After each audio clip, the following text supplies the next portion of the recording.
Hey everybody, welcome back to the 121st episode of Taps and Patience. I am AJ with Audacity Micro and Subtract Manufacturing, here with Jacob of Zonum Precision and Subtract Manufacturing, and we have Justin of Toolpath. Hey guys. How you doing? What's up? I'm pretty good. Thanks for having me on. Yeah, thanks for joining us, helping fill in the Harrison gap. Yeah, no problem. I was wearing my nocturnal welding shirt yesterday, by the way. He sent me two of them, and I did a purge of all of my beat up, nasty orange shirts that I've just have slowly worn out from machine shop life. And so now the EJ's nocturnal welding shirts are a surprisingly large portion of my wardrobe, and so I wear them all the time. He did a good job with those shirts. They're really thick cotton. Yeah, they're nice.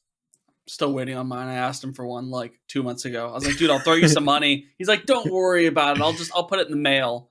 And a little while later, come on, EJ. I know you're going to listen to this. Send me my shirt. You have my address. All right. Before we get started here, I do want to say, so we talk about Toolpath all the time. I am a paying customer of Toolpath. Subtract is. We are not sponsored in any way by Toolpath. However, we do have an affiliate link. So assume that biases our conversation here, but Toolpath isn't paying us for this or anything. Just FTC disclaimer. I guess the FTC does literally require that disclaimer, don't they? They do. It gets missed a lot, I think, in podcasts specifically, and if not all social media, but I try to be above the board on everything. I don't know about everything, but sure. What am I not above the board on? We attempt at a minimum. That's all right. Now they're going to think we're hiding something. Oh, no. Of course not. We would never. Jacob, our reputation. I mean, you sent it up by shouting out, and I put it down by questioning it all. I don't know what you're talking about. When does Harrison come back? On 4th of July. Okay. Yeah, I'm probably not recording that day. Yeah, probably not. Yeah. I think it's a Friday, though. Who knows? Anyway, we'll see you, Justin. Yeah. I mean, I want to hear more about what you're hiding. Come on, let's keep going. Yeah, so let's talk about whatever you guys want to talk about. Hit me with your questions.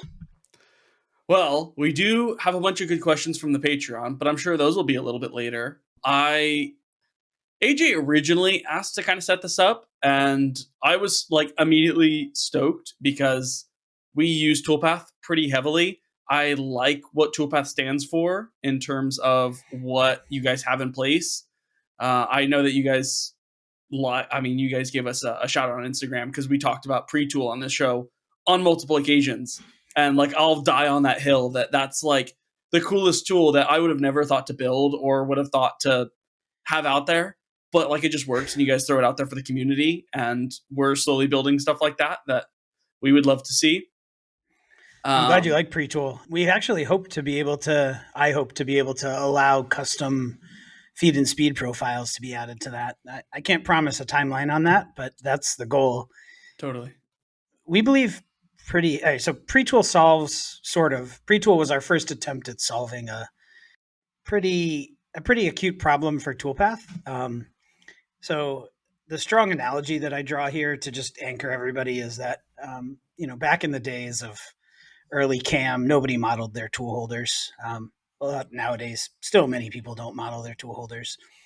But really, modeling tool holders only became a thing that was widely used in multi-axis came into effect. With fourth axis, you can kind of get away without it, but I'm a lot more comfortable. But 3+2 and full 5 and all of that, like, good luck if you're not modeling your tool holders. And so all of a sudden, CAM had to support the idea of a tool holder, and some CAM systems do it better than others, but it's still to this day a pretty big pain in the butt to like manage the tool and the tool holder, and people kind of muddle through it. But that problem gets even more bad, more challenging for automation, because basically Toolpath should not tell you how to program. You should tell Toolpath how to program, and that starts with your tool library. But modern tool libraries don't really have enough information in them for automation to know how a tool should be used. And so pre-tool was our first attempt at that by sort of like standardizing the preset names and using those to indicate usage patterns on the tool. But Fusion's tool editor is so slow that like it was just not viable. Nobody was going to put the time and energy into making a tool library. So we had to build pre-tool to solve that problem. And along the way, we had a big internal debate about whether we should put a lot of energy into like making really, really good feeds and speeds that are, like with a slider, so you could say how aggressive you wanted to be or something. But we actually pretty actively decided that, we'll put some stuff out there. And I've been pleasantly surprised when people are like, oh, pre-tool actually gave me really good feeds and speeds. We pretty intentionally make those conservative. For obvious reasons, but also just because like as soon as you start moving away from like sort of the most conservative answer, you start running into some kind of a limit. And Tim Paul talked a lot about tooling limits on the Chips and Tips podcast, so I won't rehash that. But we want to be nowhere near the limit of your spindle, the limit of your machine, the limit of the tool. But it is fun to hear like a couple of people are like, oh yeah, pre-tool told me I should be doing 2 or 3 times the feed rate that I was doing on this tool. I'm like, whoa, that was really slow then. And it is nice to just kind of have like a mindless starting point of like, this will probably work. That at least if you have like a 40 taper machine, that's what those feeds and speeds are tailored around a 40 taper. They still work pretty well for like most 30 taper machines.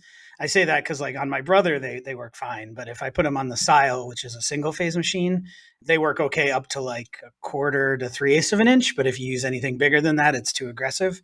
And then like if you try to run on like a smaller Tormach 770 or something, they're still way too aggressive. Yeah. Can confirm. So yeah. So we would like to be able to give you the ability to like tailor the underlying data so that you can like build better curves. We just haven't gotten to it yet. I'm sure it would go a whole lot further if Fusion was a little less declarative about how they manage their tool libraries, instead of you had a better way to interface with it. And like Fusion absolutely believes that it itself is the source of truth, and there's no way of convincing it otherwise outside of just full-blown removing the library and reinserting it. Like, I think that there is a market for a tool that has a little bit of GWizard sprinkled in and a little bit of pre-tool sprinkled in and a little bit of, fancy, nice web UI sprinkled in to like manage this library nicely across multiple platforms, possibly different CAM packages. But until Fusion decides that they're going to allow you to talk with that in real time, I just don't see that happening. I would like to talk to Devin Bedoni from Lycan Precision, I believe. Because if I understand right from listening to their podcast, and I may be off base here, but I believe they manage their tools in an Airtable document, and then they have a Fusion plugin that pulls them down. I'd like to know more. I think about that's that. Correct. Gotcha. Our Fusion add-in did used to create a tool library as well, so it is definitely possible. We don't do that anymore, but it is definitely possible to interact with the tool library through the API. There's also the really useful plugin that's out there in Fusion Essentials that'll do some stuff with your tool library. So that's a great one to look at if you just want to understand how to manipulate tool libraries from the API. Cool. We had we still have an ongoing sort of philosophical debate in whether Toolpath should ever aim to be like the source of truth for your tool library. When I started Toolpath, I sort of had a fundamental assumption that nobody would ever want that they'd want it to be in their CAM system. What I've since learned is that the number of people who put time into a tool library is like far smaller than I would have ever expected. There are a lot of shops that just sort of program their tool library is the last thing they program that looked kind of like the part they're trying to program now. And so the environment is a little bit more open to a source of truth. But if and only if we can build a user interface that really just kind of makes it painless to manage your tool library. So the sort of grand plan there for us is that the warm reception of pre-tool by folks in the community has encouraged us to try and build a more complete tool solution. And then the idea is that when we push your base program down into Toolpath, we'll just push the tools down with it. So it'll be like that document will have your tool library in it, but it'll just be a local instance of it, and the source of truth will be back up in Toolpath. So we'll see how that goes. I'll be curious to see if folks are receptive to that or not. But we're sort of forced into it because, like, even using the preset naming in Fusion the way we have is a little bit more limiting than I would like. So to get more capability to provide a better user experience and to integrate pre-tool a little bit more tightly into the tool library, we were sort of forced to take it up to our level and own it a little bit more. But the benefit is, and I've heard you say this before, AJ, the benefit of like all that work that a user does and like handing off their tool library to something a little bit more opinionated is that I think it does improve your overall efficiency when you're programming, even if you don't use Toolpath. Just having that sort of standardized naming scheme and having your feeds and speeds all set and ready to go. Yeah. Yeah. The next, go ahead. I was gonna say, I have been kind of deep in the quality rabbit hole for the last couple of days here, and specifically not like the quality inspection type of rabbit hole, but like getting things right on the first try. I've been reading one of the Shigeo Shingo books, Zero Quality Control. Yeah, Zero Quality Control, and he talks about a lot about that. And for a job shop, like a lot of the times, my biggest time sink into parts is making it twice. Like there would be a part where, I'll do it once and, I'm, 5 thou off on this. I'm 2 thou off on this and I'll have to make it again.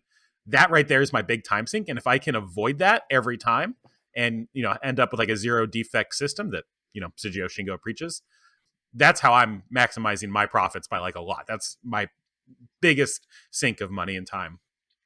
And one of the ways you do that is by having a solid set of speeds and feeds ready to go, a solid tool library. Like that the simulation is going to be accurate on Fusion. That the machine is going to cut like you expect it to cut.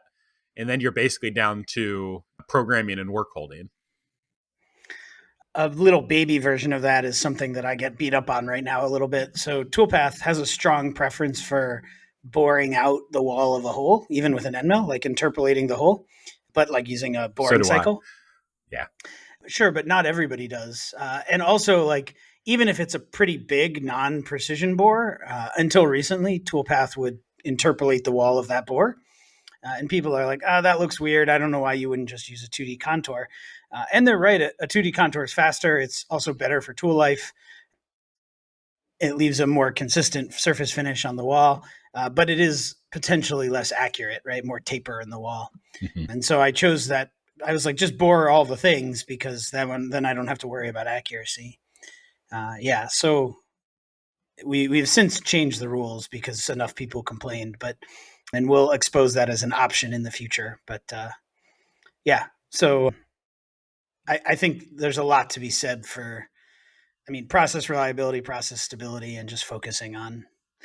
Actually, I learned recently like why process reliability matters, but not.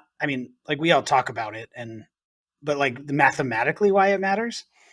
I thought that was really interesting. I was talking from Miguel from Arda, and he has a lot of experience automating like Amazon warehouses.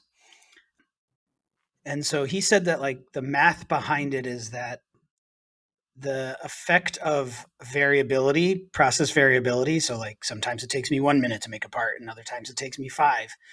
The effect of that variance has a linear effect with the amount of work you have on the floor right now, like your work in progress queue. So if you have one thing, it's bad. If you have 5 things, it's 5 times as bad. And then the other thing is that it has exponential effect or asymptotic effect as a function of your utilization rate. So you can think of utilization a few ways, but if your machine is the simplest one is your spindle. If you're only running your spindle a quarter of the day and it sometimes takes you 3 times as long to make a part, no big deal. If you're at 90% spindle utilization and all of a sudden your one part takes 3 times as long, that's a big problem. And the closer you get to 100% utilization, like the effect of that variance starts to go toward infinity. So I thought that was a really insightful piece of information he shared. But yeah, process reliability really having a linear effect versus the amount of work you're currently doing, and an asymptotic effect versus the amount of work versus your total capacity is really, I think, the heart of why we should focus on process reliability instead of speed. Yeah, definitely. I've never heard someone explain that math, and that is super interesting. Yeah, yeah. I had never heard it either. I need to go read a little bit more about industrial optimization, but I thought that was very eye opening for me. So I have a couple questions for you. Yeah, shoot.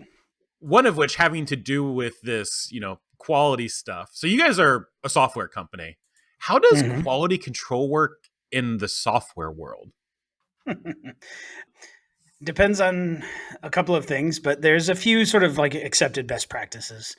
First, we have a pretty extensive test system at Toolpath. I personally believe in what's called test driven development, which in the machining world would be the same thing as writing your inspection report before you write your machining program. And then like using the inspection report as a guide to make your cam.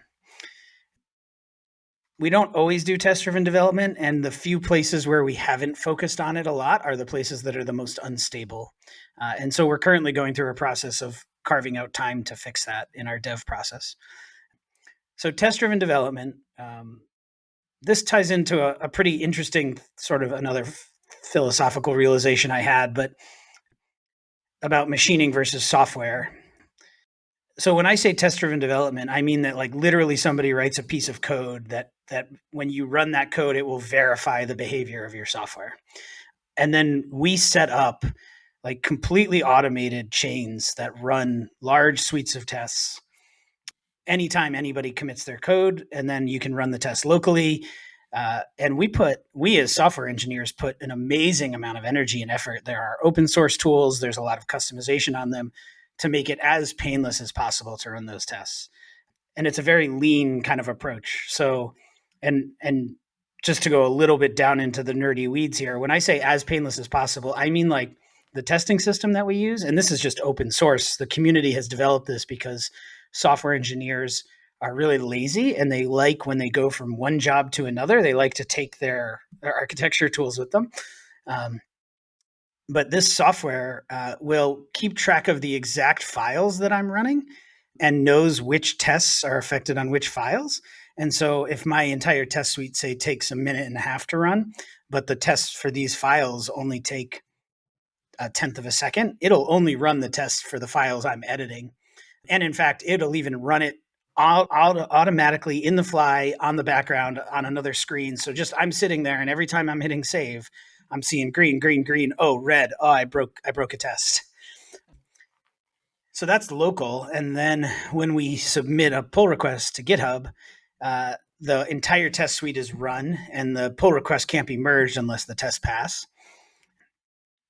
There are even more automated tools for measuring what's called coverage. So these tools will basically run your test suite and instrument your code base and measure measure which lines of code have been tested. So like there's a deep debate as to whether you should like aim for 100% coverage or not. I mean, like in theory, yes, but in practice, somewhere around 80 to 90% coverage is usually good. So there is a lot of tooling around this idea of testing. And we haven't even started talking about the difference between what's called a unit test and an integration test and a regression test. I won't go too down in the weeds, but a unit test is like verifying some little part of your code. An integration test is verifying that like 2 or 3 parts of your code work together.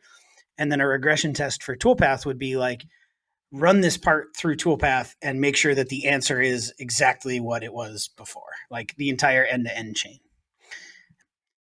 And then there's even more tests than that. Like we have a system that we call fuzz testing, which isn't exactly formally fuzz testing, but we will throw like we have part geometries and we'll throw like random tool libraries or random settings at that geometry and run it. And there we're just sort of scanning for errors to pop up.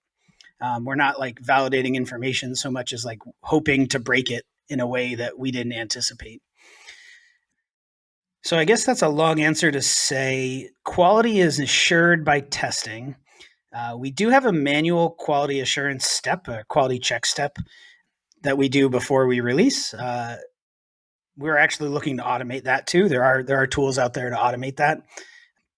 Automating that last step is a little tricky.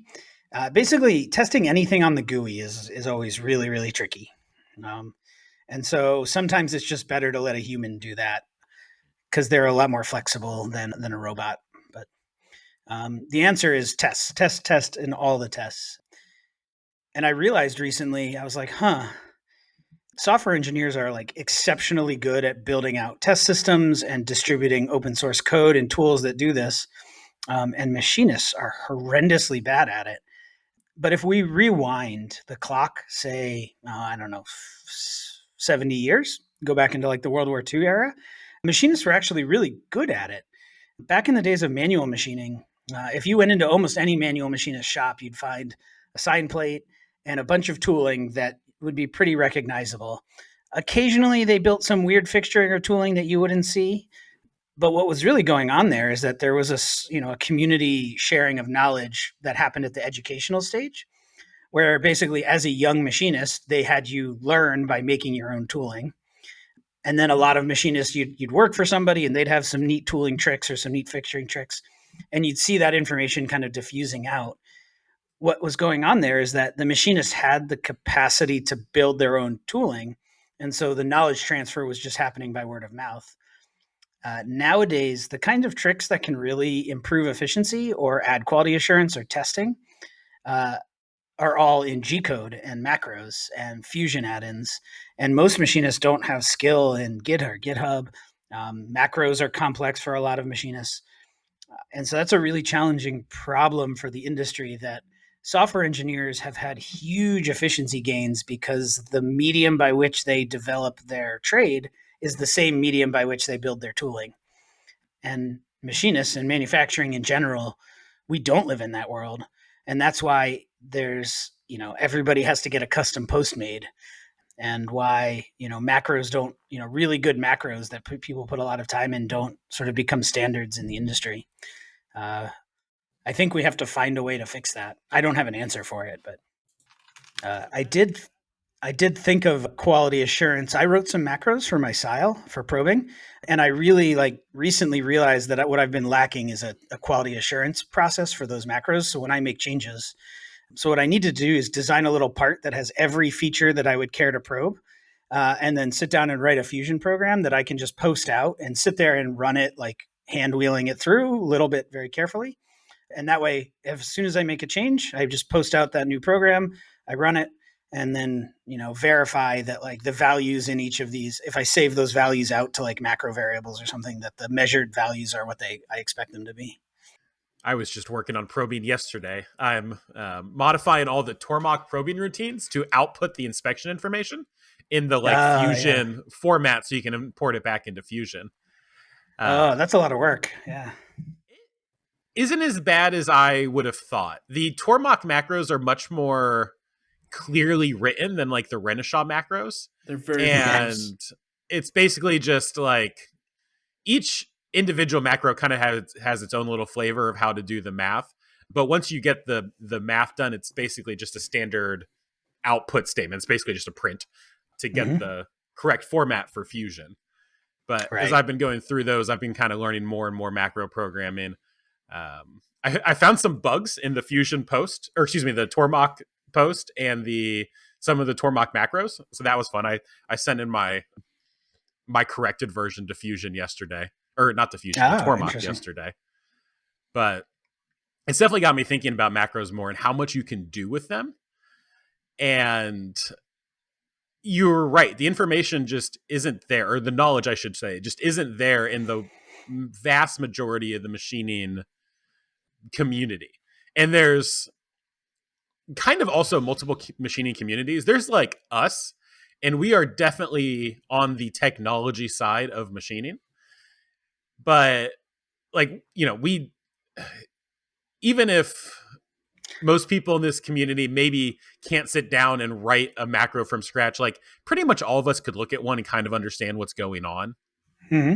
But like some of the groups that I'm teaching right now, for example, I did GM the other day, apprentice class for them. They are like that. I don't want to say they're not at our level, but they're focused on something very different. I'm sure they are good at production, but the higher technology stuff, the stuff that involves a little bit more of, technology problem solving, they don't even touch. Sure, but imagine a world where they hired a new machinist and that guy was at two shops beforehand and he comes into GM and he's like, "Oh, have you guys heard of AJ's probing routines?" And they're like, "No, tell me more." And then he just goes, "Oh, they're here on this Git repo. You just download them and load them onto the machine and now we can all probe everything." That's what I meant by the sort of like community. Just like if everybody was more like, as a software engineer, not every software engineer knows every testing stack and everything, but we're all generally aware of it. We can Google it. And what happens is as people jump from job to job, they take their favorite stacks with them and they share that knowledge. And that, I think that happened in the 50s and 60s with machinists too, that there was a general sort of diffusion of knowledge throughout the community so that like everybody knew about a sign plate and everybody knew how to use a rotary table, and these tricks that you can do where you put like certain fixturing in the middle of a rotary table became standard knowledge, and other kinds of weird sort of lathe tricks that you can do for fixturing. But we just don't, like in the machining world, both because machinists used to very much like hold their information special and secret. But early in their careers, I think they would share it more, but also just because I think there's just a lot of like, oh, my applications engineer did this for me and it works in my shop, but it wouldn't work in your shop. I mean, dude, we're both running Haas's with Renishaw probes. Like, Yeah. that macro would 100% work in my shop. Yeah. I wish I had so much more time to dedicate towards putting together resources, like, some macros and being able to do the educational content around it to make it useful to 95% of machinists. That's been something I've been thinking about for a while. And like right now, I just don't have the bandwidth to do it. And I'm hoping with Subtract, I'll be able to kind of, use some resources there to start up, more open source machining projects. We are getting close to releasing our Subtract, what I'm calling the standardized tool library, so that Cool. people can use that if they want to. And with that, I just got a couple toolboxes in, and I'm going to design and print some like standardized bins for the tools and then Kanban cards. So my goal is that when that's done, if somebody wanted to just copy paste our setup, they could, and buy the same tools or at least similar tools, print the Kanban cards, print the bins, and put it in the same toolbox. And that saves dozens of hours of R&D time, basically. I'm very tempted to order this sticker printer that I found on Amazon to try and make a one-step Kanban card maker because it like does thermal transfer printing, and the stickers are like, I mean, they're not as good as laminated cards, but they're probably pretty resistant to coolant, and it'll even like cut them out and everything for you. So I'm a little tempted to give it a try. I'll see if I can trick Uriel into trying it from Arda first. I've been down the Kanban rabbit hole lately too. Definitely, I'm starting small. I'm sort of just adding a card every time I have to buy something. But I had to make a chatterbox the other day, and I had to come in on a Sunday. And I opened up my drawer and I pulled out my bag of Raspberry Pis that the chatterboxes are built on. And I looked at them and I was like, oh, these are the wrong ones. I accidentally ordered 4 of the wrong one. And so it was like Sunday, it was Father's Day, and all of a sudden I like didn't have what I needed and I need to get this box out the door. Luckily, I could run up to Micro Center and buy the Raspberry Pis I needed, but then I got back and sat down and I was going to start building the Raspberry Pi, and I was like, no, I ordered the wrong thing because I don't have a good ordering process. So I sat down and I made Kanban cards for the 5 parts of the thing, and it took making that box from like 15 minutes to probably 2.5 hours, just because I had to get bags, I had to make cards. Then I ran out of laminating film, which I also Kanbaned.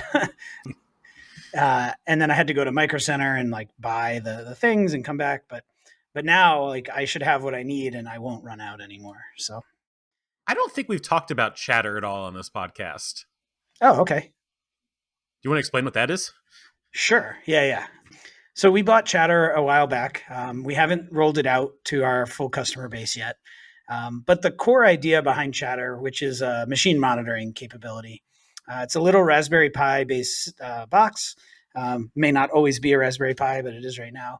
And you put it on your network, and as long as you have other networked machines, it can currently talk to Fanuc and Haas and Brother.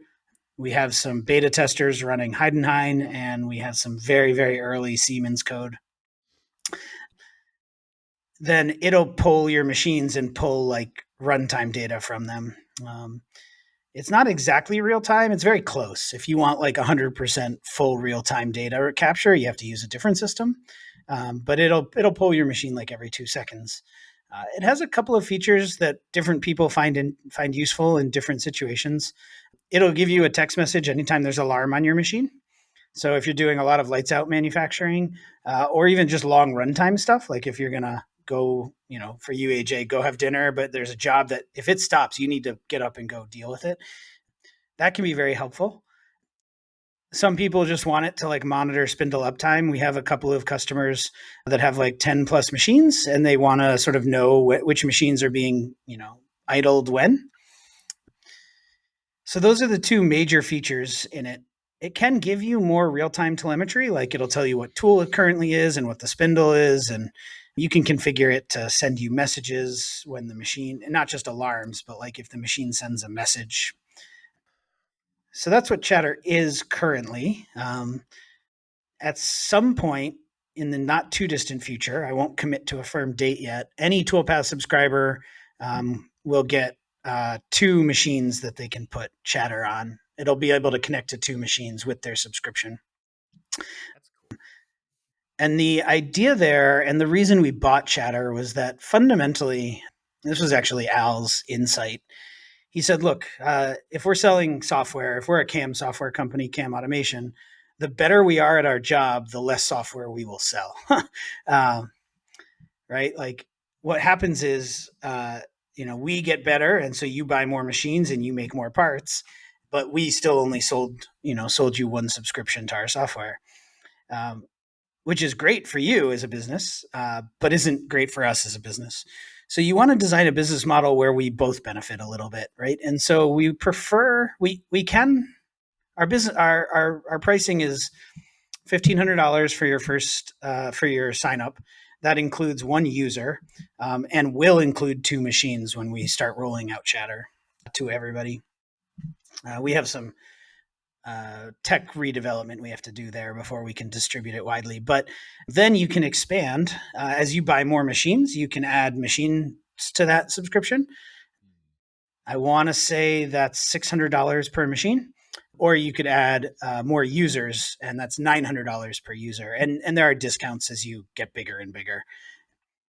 And the idea there is that, if you're one person and now Toolpath is one of the things that's helping you become more efficient, and you're like, great, I need another machine.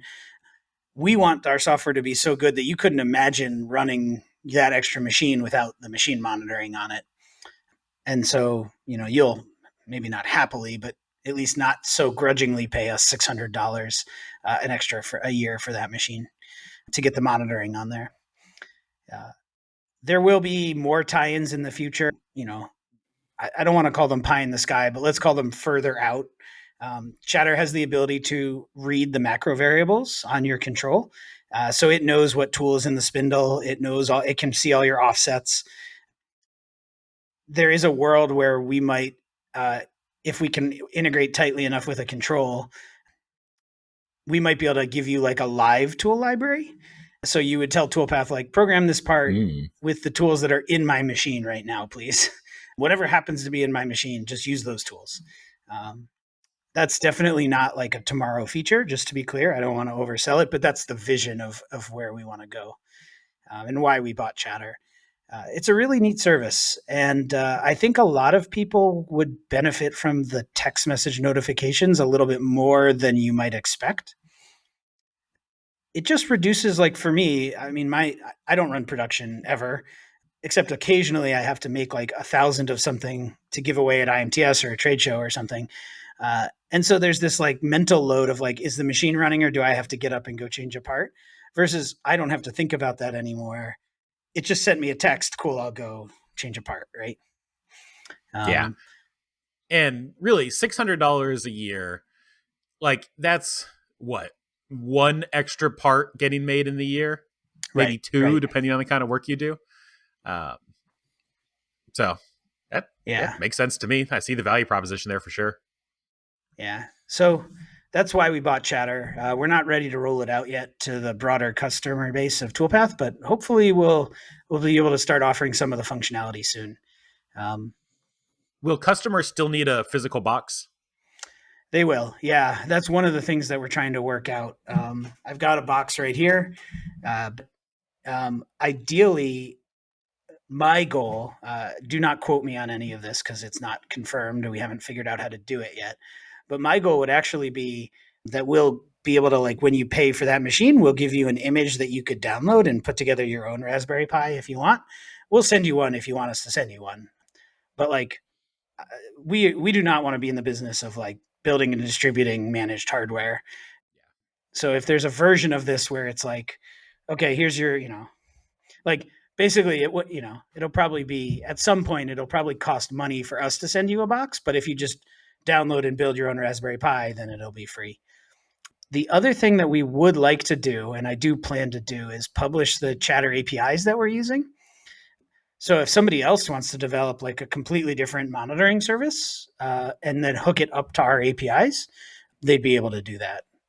So obviously to use our service, you'll still have to pay for the machine license. That's what'll turn on the APIs for you. But if you wanted to develop your own Raspberry Pi or, I don't know, like a tightly integrated machine monitoring or something, like you should be able to do that.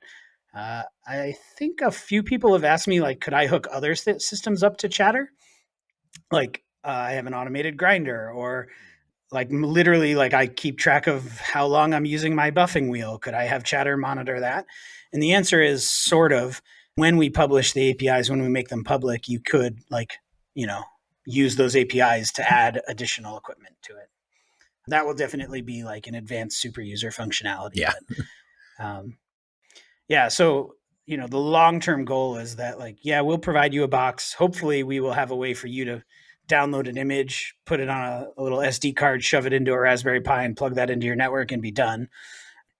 So if you want to, for people who want to go that route, or if there are third-party people who want to build their own like super Chatter boxes or whatever, they could do that. Okay, before we get to the Patreon Q&A, I do have one more question for you. Sure. And this seems to especially be a problem with software companies because people love suggesting features. I think it happens less to companies making physical goods because people kind of understand the limitations of, adding more weight to a mill or whatever. But how do you decide what features you're going to pursue and like what customer requests to prioritize versus needing to focus and niche down? The answer is it is extremely challenging. The VC startup guys, I can't remember their name at the moment. I'm getting old. My memory is not what it used to be. But a startup accelerator guy, he runs, Sam Altman runs OpenAI now. He was quoted one time saying, good startups don't starve, they drown. Right? So bad startups starve because you don't have enough customers, but good startups drown in opportunity and ideas. It is super hard. Right now, in fact, I have folks in the shop right here this week, and we're debating what to work on for the next 3 months. And we are internally having that fight. I was not subtle about demanding that we only work on a very few small number of things. There's a couple of core challenges for Toolpath right now. And my argument is like, all of these other features are great, but if we don't have the most awesome tool library experience, and if you can't customize certain parts of the Toolpath experience, I'll circle back to that in a second, then the rest of it doesn't matter. And so we solve the hard, most critical problems, and then we'll come back to the other stuff. I knew that this would be a little bit controversial because I'm having to say no to a lot of very good ideas that would make the product better. But we we can't do everything right now. I took a little personal inspiration for this moment from a story about when Steve Jobs came back to Apple. If folks don't know that story, Steve was actually fired from Apple, went off and built another software company called Next, and then came back to Apple a couple of years later, 5, 10 years later. I don't remember the exact timeline. And he's sitting with their product team and he says, like, tell me about the products that you're making at Apple right now. And they bring up slide and another slide, and there's 15 or 20 products. And he was like, everybody stop talking. And he like, I think it was flip charts. He like ripped the flip charts off the wall. And he was like, we're making 4 products. And he drew like a quad, like a square. And he said, we're doing laptops. We're going to do the iMac. I don't remember what the other 2 products were, to be frank, but he's like, 4 products. That's all we're doing. And if you don't like it, I'm the CEO. You can kiss my ass. I'm not Steve Jobs. I don't pretend to be Steve Jobs. I'm also not the CEO. But that to me was an inspirational moment to be like, yes, you have to pick the most critical problems and solve those. And I guess I'm in the unique position of being like a founder and CTO, so I have a little bit more weight to throw around there. But that is like the responsibility of the people in charge is to make sure that problem doesn't drown you. How do you decide who to listen to? I have to be frank, it comes down to like, who do you trust?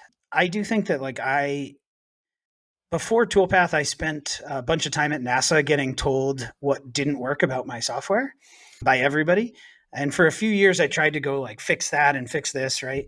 And eventually I figured out that really what I needed to do was pass all that through a filter and then decide for myself what I thought was the most valuable.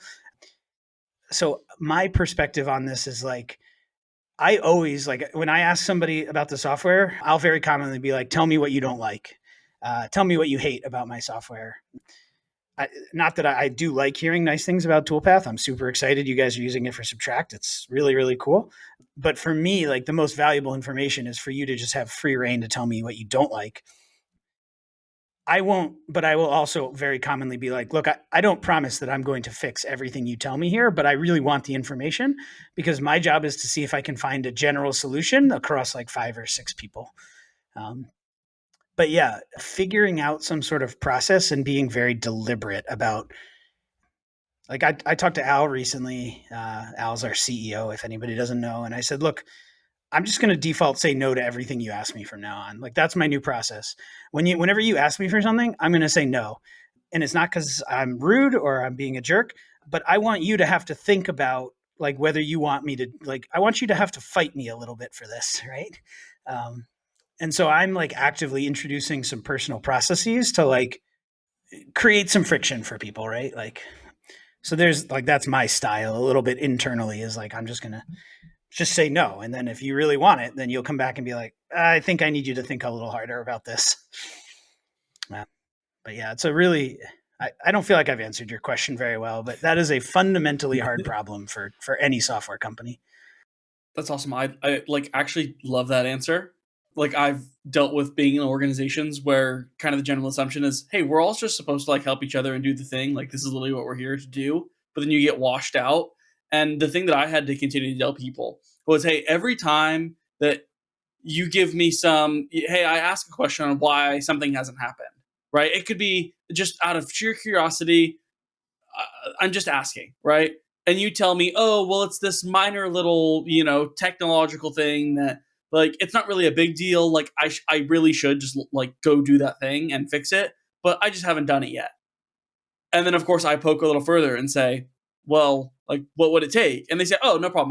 I'll just go do it. And the thing that I had to tell people was every time that you tell me that I'll just go do it, that like pretend that you are like promising me that you're getting on your knees and holding your hands and saying, I promise to you that I will do this thing. And if you're not willing to do that for something you're telling me that you're going to do, don't tell me you're going to do it. Right. Because that's like the assumption is that if you're telling me that this is going to happen, then it's going to happen. And that's like how we treated things at a foundational level for one of the organizations I was a part of for a long time. But like taking that onto self is super awesome instead of foundationally for an organization.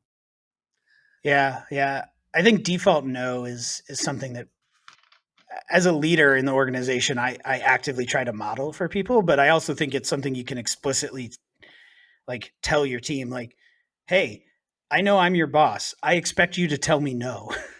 uh, no, I'm busy right now. I can't talk to you. I'll come back in 2 hours. I'm in the middle of something I need to focus on. Or no, I can't do this side quest because I'm in the middle of a sprint and I'm working on the last feature you told me was really important. Yeah. And so like sometimes I joke that like I have to like default assume that my CTO hat is off, right? And only if I tell you it's on, is it on, right? If I need to give you an order, if I need to preempt something, or if I need something done right now, I'll let you know. If it otherwise, like take everything as like you have the license to say no to me for that stuff. Totally. I think that's a culture thing that you can build. Totally. I do definitely have a couple more questions before we get into Patreon. Earlier, you were talking about your regression testing with the software, and of course, I made it on the side. So, like, you're ensuring that, like, Toolpath, the engine of Toolpath, is replicating the output for the same input. My understanding. Okay, go ahead. I described that a little loose. Sure.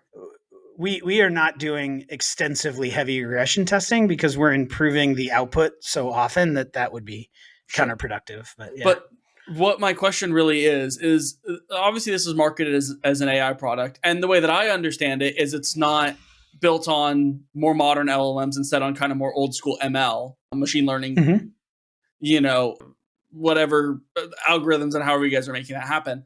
But how reliable is that? From the little bit of playing around with machine learning is, you can give it as much training data as you possibly can.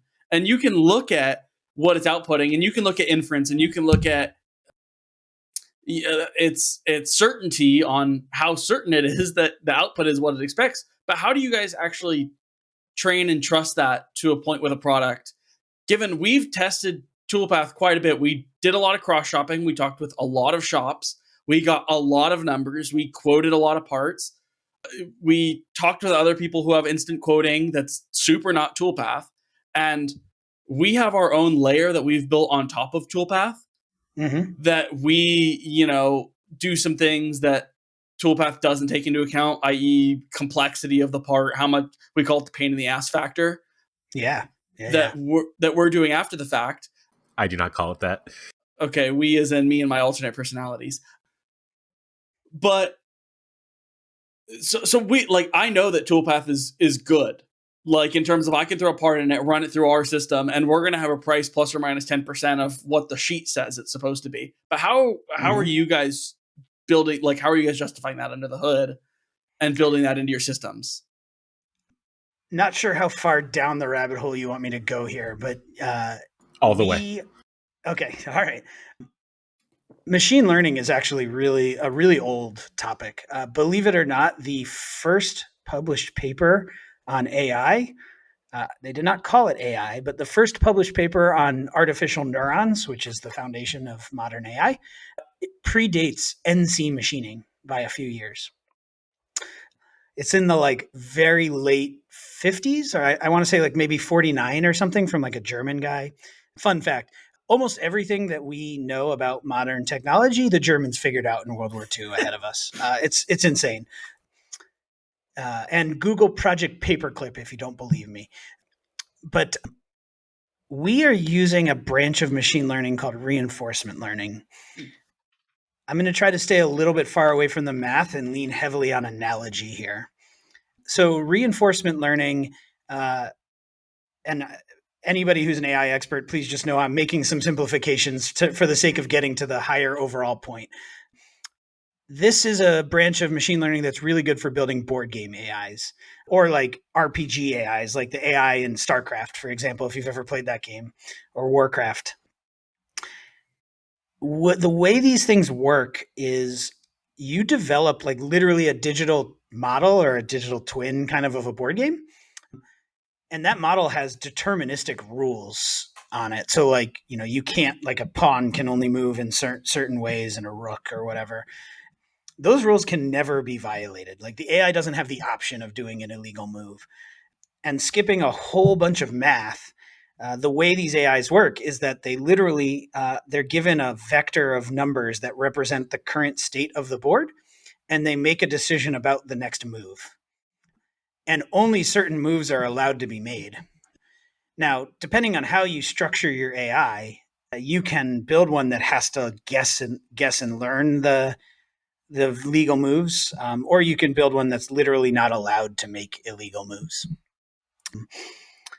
That is so like chess and checkers and Go are like the very famous examples of like really advanced AI there. It was like a really big deal the first time a chess AI beat a chess master. When the Go AI beat the Go master, that was a really big deal. Those AIs are built on reinforcement learning approaches where they literally, they're not allowed to take invalid moves. So it can't be done, right? So we, like, our unique thing that we did, and we actually patented this even, so some of this information is like fully in the public domain, is we figured out how to encode the process of machining a part into a board game. And I will make like a super generalization here, or super simplification, but for a single setup, imagine that you have one column for every tool that you're in your tool library and one row for every feature of your part. Some of those positions on that board are valid, some are not valid. Some of them are required, like the tool you're going to finish a pocket with, and some of them are optional. And we built a board game, literally a board game, that you can play by sort of like moving from square to square to square. And it's a one-player game, but you win when you've reached, when you've fully machined that setup. And so we have done this in a way that's completely deterministic. That's important. So if you run the same part through Toolpath 2 times in a row, except when we make updates to the software, just to be clear. But so if you do it now and you do it like 3 days from now or something, you may get a subtly different answer. But if you run the same part through Toolpath 10 times in a row, like right now, it'll give you the same answer every single time. And because we've built a board game, we've restricted the allowable space that the AI can move in, which makes the problem much, much, much simpler. So I appreciate the feedback that you guys are getting good results. We're always trying to make those results better and better. And I'm not personally satisfied with where they are yet, although they're starting to get like very good, especially for a lot of simple parts. We still struggle a little bit with 3D surfacing right now. We're working on that, but so essentially like the process, like all of our secret sauce is in like how we turn that into a board game, and the way that we do that both efficiently and accurately. And at that point, like it's pretty stock standard AI science. And I have to be frank, like if I showed the AI code that we're using to like somebody at OpenAI or something, they would be like, "Oh, that's so cute. Look at my little kindergarten AI that you built that runs on like this tiny little neural network." And they'd be completely right. Like compared to ChatGPT and LLMs that use like the entire energy output of the Hoover Dam to like answer a question, like our AI is like nothing. But it's because like this special thing that we did was figuring out how to represent a part as a board game.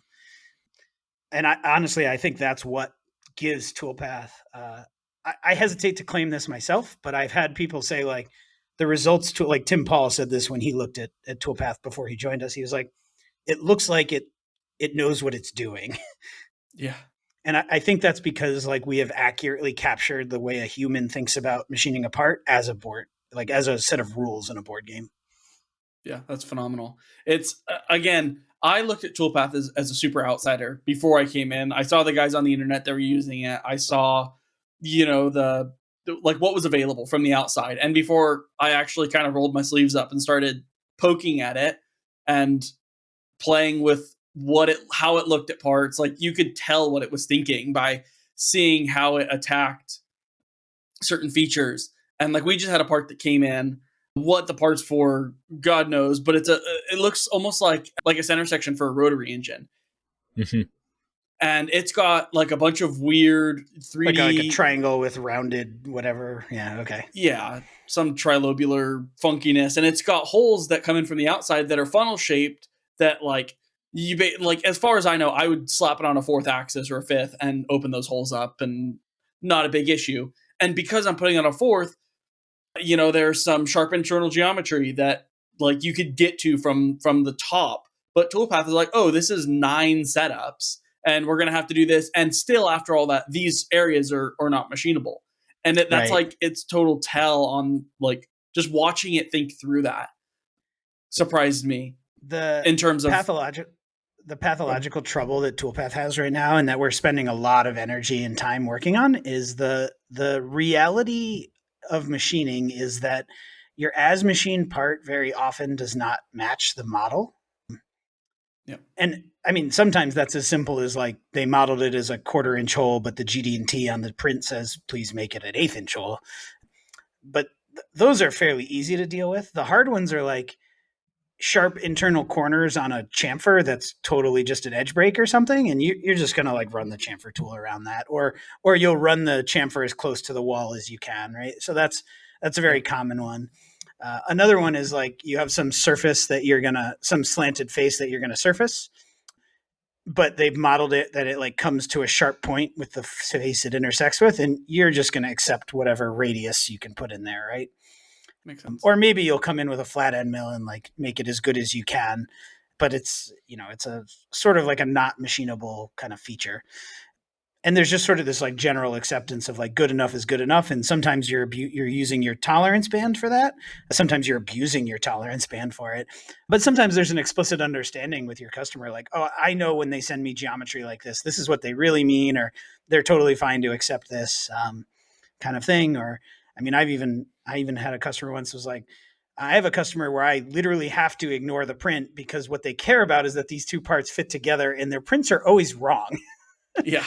But they like me as their provider because when I send them the parts, they fit together. I'm like, yeah, I've seen that happen before. Yeah, there's a whole lot of this is something I've learned from being a machinist, is, as I don't like to call myself a machinist, is like there's a lot of understanding the spirit of the design over the actual rigid design itself. And like, it's my personal internal bullshit meter that I look at that and, okay, at what point do I just assume? At what point do I ask? And at what point, like, are these guys just crazy? Right. But I can't imagine developing a deterministic model that's also supposed to know all of these things as well.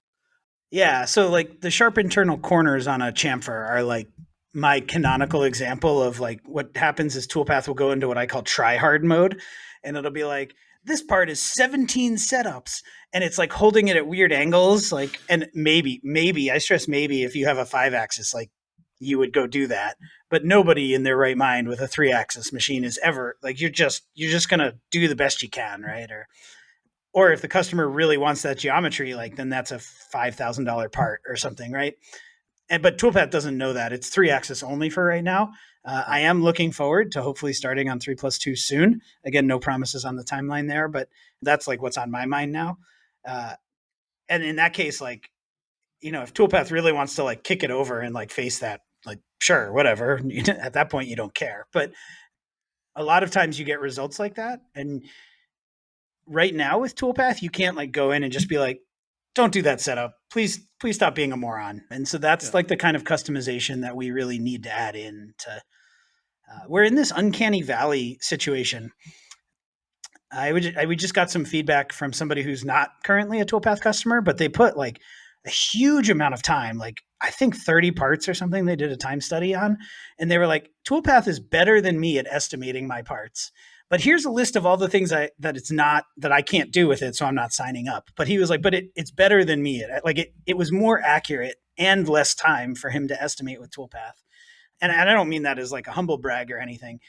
I think his complaints about the customization and lack of it are very valid, and we need to address those. But we're in this weird place of like, you have all this information. It would be trivially easy for you as the human to ignore the 3 setups you don't like about Toolpath and still use all of this intel to make a really good quote and to be really confident that you didn't miss any features and that you have the tooling you need.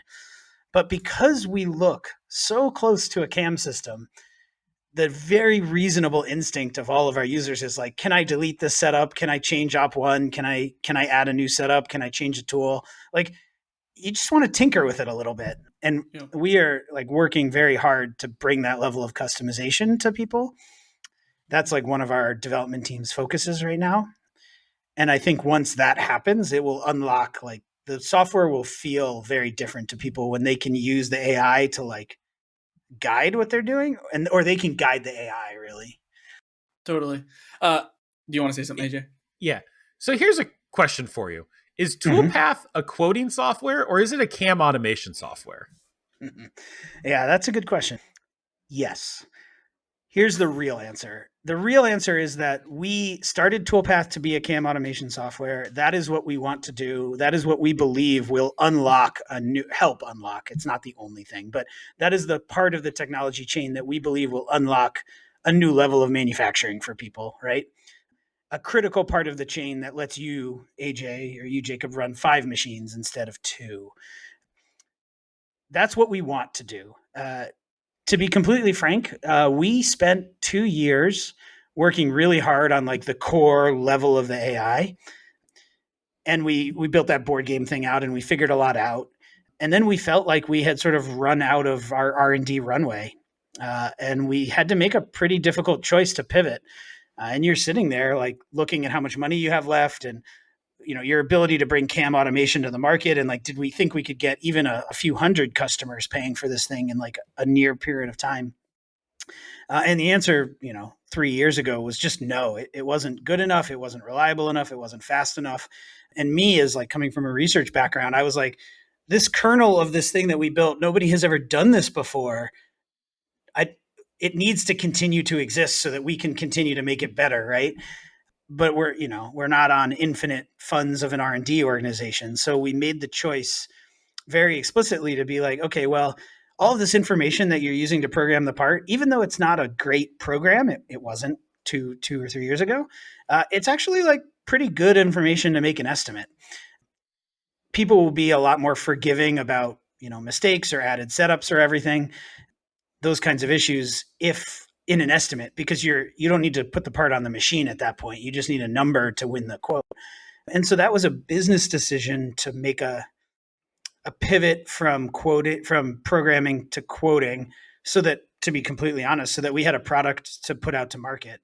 And Al Watmo, who at the time was at Autodesk but is now our CEO, I had shown him the software at Autodesk University, and he was like, "This would make a kick-ass quoting system. You guys should, like, people need help quoting. I know my customer base at Fusion, like go put a quoting system out there. You'll get tons of users. It'll be great.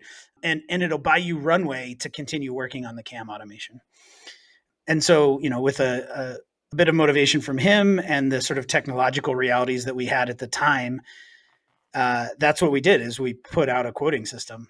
And I still, to be frank, I still fundamentally believe that there's a lot of shops that underestimate how much time they're losing to quoting, and who would benefit. Like, man, I don't mean this to be a commercial for Toolpath. So, and please, everybody who's listening, take this with a big grain of salt. Obviously, I have an extremely biased opinion, but like, you just don't need perfect information to give a good quote. The more automated you get, the higher the quality of that information needs to be. But it's the quotes that you get wrong that really burn you as a shop, right? Like, oh, I missed a feature. Oh, I ordered the wrong stock. And now the stock I need is way bigger than I thought. Or, oh, I thought I could use this tool and I don't have it, and it's Sunday and I need to ship the parts tomorrow. Those are the things that Toolpath can, like, you don't think about them anymore. It'll make sure that those things get done right. So I still believe that if the goal is, and we are a CAM automation company, that is our North Star. That is the software that we are excited to build. But everything that we build there also helps quoting, is the reality of it, right? And so if our goal is to make you guys as machinists more productive, if I want you to be able to run 5 machines, 10 machines, lights out, well, the input to that system means you need enough work to drive 5 machines. And the faster you quote, the more work you'll win. The more work you can quote, the more work you'll win. And so we have to make that part of the process more efficient at the same time that we make the CAM more efficient. So our fundamental goal as a company is CAM automation. That is what we're focused on. That is where the vast majority of our development effort goes. We built a quoting tool both to deal with the realities of what it looks like to build tech this challenging. And I mean, the the timeline is littered with companies that have tried this before and failed. So hopefully Toolpath will be successful. Obviously, I still believe it'll be successful. I'm grateful you guys are giving us a try. But like having a base functionality that gives people experience with Toolpath lets us get a lot of customer feedback and isn't risking your spindle or making bad parts for you is a really good entry into market for us. And as we continue to get better and better, like the better we can we can program your part, the better we'll quote it. We do have an estimate page on Toolpath. I really like that you guys have built your own layer on that. We built that estimate page because there are some shops, some small shops who are like, I need some kind of format to estimate. That is the simplest estimate you could ever make. And I think many shops will have a different thing, like pain in the ass factor, complexity factor. Some shops charge different rates based on which machine it's on, different rates based on whether you like the customer or not. You should have like Toolpath's estimate tab, like use it. Most shops should use it as like a sanity check against a more sophisticated quoting process. But it still provides you those critical inputs. Do you have all the tools you need to make it? How long is it going to take to machine this part roughly, right? And right now, Toolpath's estimates are okay. They're not great. We're working on making them better. But I think that there's a lot of shops where the runtime isn't really even if you use it to drive your pricing, it's not, if you're off a bit, it's not, I don't think it's I don't think that's what drives profitability on a job. If a job needs to run into the night, let it run into the night. Sometimes if you're stuck in front of the mill, like changing out parts on an 8-second job, then it can matter quite a lot, right? Like a 1-minute job versus a 2-minute job can fundamentally change how long you're stuck in front of the mill. So yeah, I like that estimate tab in Toolpath. Like there are small shops, especially people who don't have any kind of like formal quoting system and are just sort of making it up, that page helps them a lot. And we have worked with some customers to like tune that thing to get it to either match like a Xometry price target that they're trying to hit, or like, these are the parts I've quoted in the past, let's make it match those numbers. And we can usually get it pretty close. But there are more sophisticated ways to quote parts. And sometimes, to be frank, sometimes a part is just worth more than the spreadsheet says it should cost. And when that's the case, I think you as a shop should charge more. I was talking to some folks recently, and one of them said they had like a 70% win rate. And I'm not an expert, but that sounds about right to me. If you're winning 100% of your work, that's bad. You're not charging enough. If you're winning 50% of your work, that could be good or bad. Depends on whether you're charging twice as much, so you're working half as hard, or whether you're really struggling. But 70% feels like a good number to me. So I sort of jokingly said, like, every time you put out a quote, roll a dice, and then whether it's, so that'll be like 1 through 6, and then just multiply your quote by like add like that percentage. So but times 10. So like 10%, 20%, 30%, up to 60%. And just see what happens, because you may be too cheap and you may find that like your win rate doesn't change for anything below 20% multiplier. I think people need to experiment with those kinds of things to stay competitive. I mean, inflation is a real thing. Yeah, definitely. And having a tool like this that gives you the freedom and flexibility to be able to make those changes with confidence is, I mean, pretty huge. Yeah, and knowing what the consistency. Numbers are. So, yeah, 100%. I did have kind of 1/2 more questions before I know AJ's ready to get into the Discord. Yeah, Justin, how are you doing on time? I'm fine. Okay, cool. What was your guys' biggest like technological hurdle that you guys had to overcome to get to where you are now? And why is it inspection in the user interface? Because no one does that well. Our biggest technology hurdle was actually, other than like the core innovation that we made is that AI board game thing. Sure. We've had that for multiple years now. So that was our research breakthrough. But beyond that, the biggest hurdle was actually a choice we made early on to use an open source CAD system underneath the covers called Open Cascade. Oh, okay. That really hampered us, both in terms of the computational cost and the reliability of the system. And so we really like hit a wall at that point, and needed to swap out to the Parasolid kernel. And that was really big and really challenging, both to like sort of figure out that was, or to admit to ourselves that was our limit, and then to overcome it through, to be frank, like sheer heroic development effort by a couple of our developers.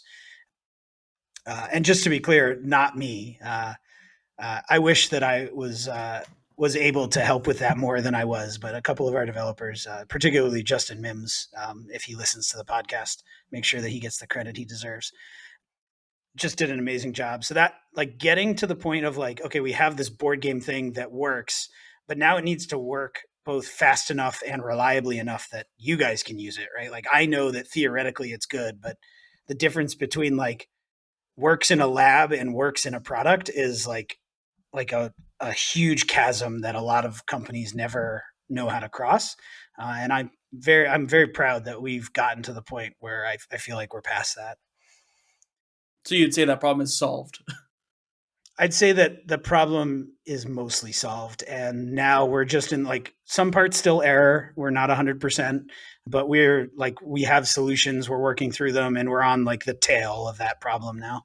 Right. And you guys are using Parasolid as part of your inference and actually looking at and figuring out what the part geometry is, as well as the user interface side of things as well.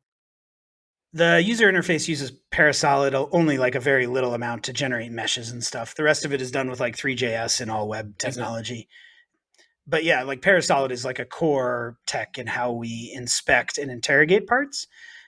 We also do a lot of like surface splitting and things like that. One feature we just put out that I'm really, really proud of is our ability to do what we call shadow splitting. That has to do with like undercut parts.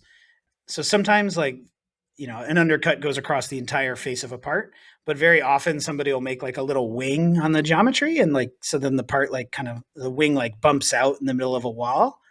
Can you picture what I'm talking about here? Yeah.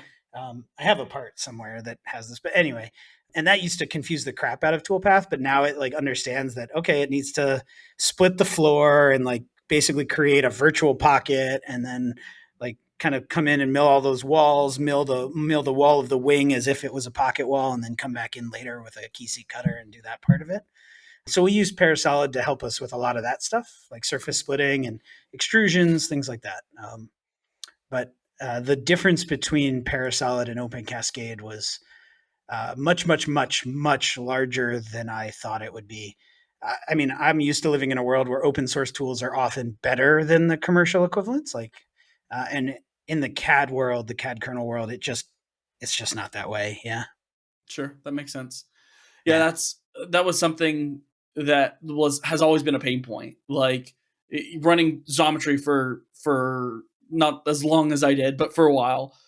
And still, like, okay, being able to actually look at that part and view it and inspect it. Okay, now, like, add Toolpath into your workflow to make sure that, hey, is that price that they're giving me makes sense for my pricing model in my shop? But now I have to also put that part into Fusion to do some level of inspection on it. Because sure, Xometry will measure from face to face, and that's great, but I need to measure this little radius or the size of this hole. And for whatever reason, that tool isn't built into the measuring suite inside of that software. I'm sure there's an extreme technology reason as to why it's impossible with Three.js turning it into a mesh and trying to pick the faces off the mesh, and like whatever the situation is. I'm sure there's some reason why that doesn't work. But we are actually working on that too. You're right. It's very hard if you don't have direct access to the CAD kernel to build an inspection system like that. And embedding the CAD kernel in the browser is a whole another thing. But we are working on adding a sectioning tool, so that will help. I will also point out that even though we don't have the inspection stuff like picking edges and getting radiuses, Toolpath almost always gives you that information without you having to go inspect the radius, right? It'll tell you what the minimum diameter on the feature is, like what the smallest tool you need is. It'll tell you the depth of the feature. I find that that's a faster workflow for me than like going to try and figure out where this minimum radius is on the part. I do hope that we can add some not terrible inspection type stuff. But also, I think that at the quoting level, Toolpath should just be good enough, and you should be trusting it enough. We should be able to make it trustworthy enough that you don't feel the need to use an inspection tool anymore. And to be very clear, like our use case as Subtract is very different than your traditional shop use case. The vast majority of shops who are bringing parts in the door it's going into their CAM system anyways. Like that's just the standard workflow. And for Subtract, about 80% of the parts that come through us don't really need to spend a lot of time floating in a traditional CAM software, because there's just not much value that we can add as a company by really with anything in there. There has been one or two opportunities where we've been able to look at what Toolpath has spit out via the Fusion API and provide some suggestions for shops that have issues making parts. But in most cases, just being able to look at the print, look at the part in CAD quickly and easily in a web browser is phenomenal. And sure, I could just open up another tab and throw it into Onshape if I really wanted to. But like I'm already in Toolpath. Yeah. I love Banana for Scale is hilarious. And every time I've showed that to somebody, they've thought it's the funniest thing. I use it like every time. Yeah. My workflow is I'm literally playing with them right now. I would always 3D print my customers' parts to like ensure that I could touch them and feel them, even if there was no other reason other than to get a good sense of the skill before I ever put it on the machine. Yeah. I need to collaborate with Send guys and make like an official standard banana scale. Yeah. Yeah. It's great though. Yeah. Well, that's the end of my just to be clear, AJ. That was literally an April Fool's joke. And then we turned it off and everybody was like, no, please bring it back. No, that is a critical feature of Toolpath. Yeah. I would like it if you could move the banana, if you could get it like closer to the part sometimes. Okay, I'll take that as a feature request. We implemented that in like Brad implemented that in like, I think 3 hours as a joke, because Scott Moyse was like, can we have Banana for Scale as an April Fool's joke? And then 3 hours later, Brad popped it up in Slack. So I think he just did like the absolute dead simplest positioning, but I'll take it as a feature request to like see if we can get it closer to the part or something. It's remarkably Is that an useful. open source banana, or did you model that banana? Scott modeled it. Himself, but I will open source that banana. I will get the model and put it on our webpage. Yeah, please. I'd love to 3D print myself one. My AMS has not gotten any use for my bamboo printer.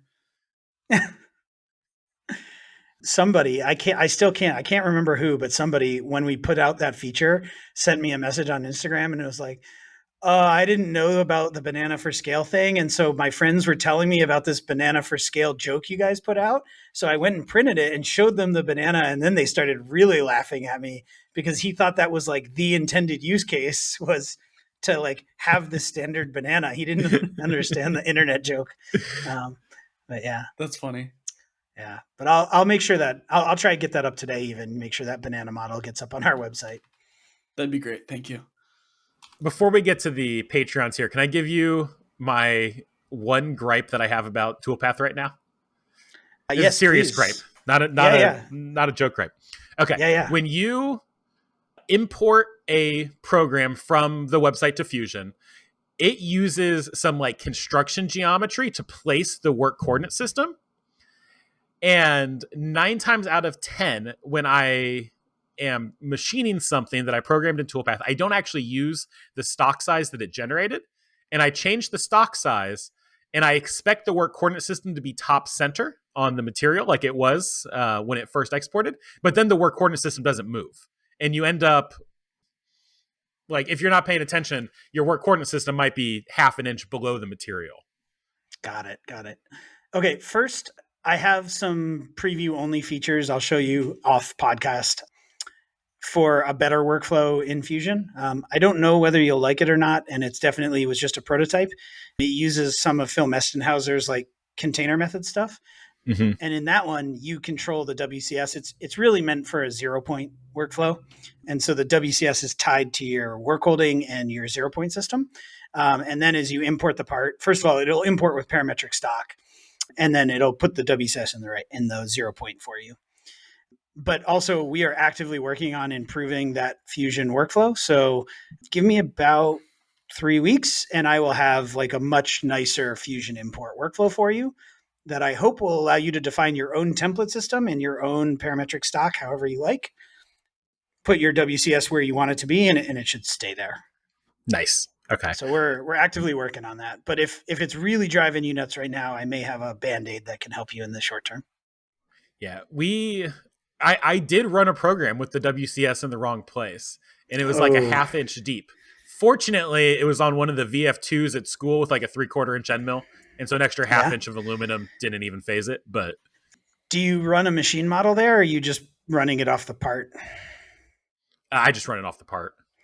I did recently figure out a way with some help from a couple of folks in the community that if you're willing to run a full machine sim, I built a macro that will confirm basically like with your machine sim set up. And you have to do a step to bring the WCS in line in your machine sim with the real world. It's not too onerous though. You just probe a point and then model that point in CAM and do a little subtraction. That then there's a macro on your control. Basically, your post will post out what it expects the offsets to be, and then there's a macro on the control that will confirm that those values match the expected values. Interesting. Yeah. So just to be clear, you have to use a machine sim, but if you know, if your WCS is in the wrong place, or what often happens to me is that I forget to set the right WCS number in the post. So I probe the right point, but it's 54 instead of 57 or something. It'll just error. You can't, like a program will say wrong WCS. So I have a YouTube video that we've posted about that, and the macro is up on a GitHub repo. So I can share that stuff with you. But you do have to use a machine sim, otherwise it doesn't help. Yeah. This is a feature request. Is Toolpath ever going to be able to support probing? Just like sticking in a macro to find, top center of your part, like as a optional checkbox or something. And then and I know this is kind of off the deep end, but if it could do some measurement after it machines the part to come back in and probe a couple surfaces and record some like in-process checks. Is it ever going to do it? Absolutely. That is on our roadmap. Don't hold your breath for it right now. We got to get Chatter working first. And then I would like to like not only do the in-process probing, but have Chatter like record that for that particular part number and let you go look at that information. Adding automatic probing in is something we will be doing. In the very short term, though, I would say just build that into your workflow template and just have it there to use. But obviously, Toolpath doesn't support your workflow template. So again, give me about 2 to 3 weeks. Cool. But yeah. Patreon. So we have Patreons. Our Patreons are some pretty cool people. Those people include, but are not limited to, Austin W., Kyle K., Devin at Sinister Machine Works, James N., Ben at Prickly Pear Prototypes, Cam S., Shep at Alderson Prototypings, Jacob at Zon and Precision, Jason S., Joshua H., Christian Z., Dylan at Got Chips, Freaky Climber, Prescott at 1Z2Z Systems, Trey V., Guy L., Alexander B., Scott at Design the Everything, Jamie at JSpec Engineering, who we need to talk about later, Chris at Zyke Precision, EJ at Nocturnal Welding, Chris at Thought Bomb Designs, and as ever, Jake Brownson. All of our Patreon members get access to the weekly Q&A, which we'll go through here. There is even a free tier of our Patreon. So if you don't want to pay, but you still want to participate in the Q&A, you can. All paid members get access to our Discord and early access to all of our episodes. I think that was the first time I've gotten that right. Q&A. Ben at Prickly Pear Prototype says, for Justin, have y'all seen any trends in the adoption of Toolpath, mainly small shops or an even spread of shop sizes? Any future plans for lathe quoting and programming? Most of our customers are small 1 and 2 person shops. Not all of them. So it really seems to be a bimodal distribution. So like 1 and 2 man shops. And then we have like some customers that have like 20 people or more. Not so much in the middle there yet. So that's in terms of trends, that's what we've seen. And obviously folks who have most of their work from mills. Any plans for turning? Yes and no. I would love to get into turning soon, or I would love to get into turning. I don't think it will happen soon. We're very focused on milling and 3+2. I would, especially for like multi-process stuff like mill turns, I want to roll out some features that'll allow Toolpath to handle the milling portion of that feature, or like Y-axis lathes or whatever, live tooling lathes. Turning is a special kind of problem. In some ways, in a lot of ways, it's like way easier than milling, like infinitely easier than milling. The problem is that, like I said earlier, is that we're a CAM automation company. You can crash a lathe real fast if you're not careful. Turrets flying everywhere. You run drills into the spindle. And so like the way people program lathes is just like, I mean, honestly, a lot of like, it's the only time I think like hand programming is still a valid thing to do. And so, there's a lot of people that complain about the way Fusion programs lathes. And so I'm not really sure how to round that circle in my mind yet. I would like to offer at least some kind of quoting for lathes, just to catch like weird features and things like that. Really overly deep, overly deep grooves and things like that. But man, even tool matching on a lathe is so underdefined, right? Like you can use almost any insert to make almost any geometry. It's a hard problem that I have a lot of respect for, and I don't have a great answer for it yet. So yes, I would love to tackle it someday.